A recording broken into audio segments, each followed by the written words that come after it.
लातेहार जिला में लगातार 2 दिन से हो रही बारिश से धनतेरस के बाजार में काफी असर पड़ सकता है।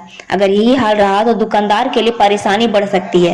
वहीं लाखों रुपए का जो माल fridge, cooler, AC, TV, washing machine, mobile आदि दुकानदार के द्वारा ला कर रखा गया है, नहीं बिकने पर उसका सीधा असर पड़ेगा और पूंजी भी डूब जाएगी।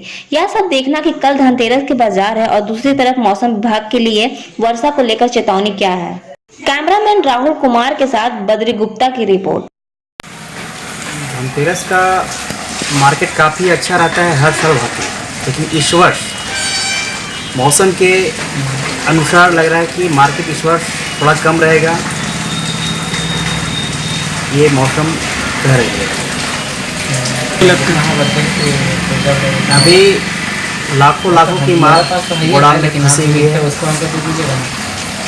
मौसम के अनुसार ही थोड़ा सा मार्केट डाउन हो सकता है, तो माल निकल सकते हैं। इस बार का धनतेरस हमारे बालूमाथ एरिया में ठीक ढंग से होने वाला था, लेकिन लगातार बारिश की वजह से अभी हम लोग का उम्मीद काफ़ी ज़्यादा टूट चुका है और हमारे बालूमाथ के जितने भी व्यापारी करने वाले व्यवसाय जो हैं वो लोग का उम्मीद इतना अच्छा खासा टूट चुका है कि इस बार धनतेरस फीका ही रहने वाला है।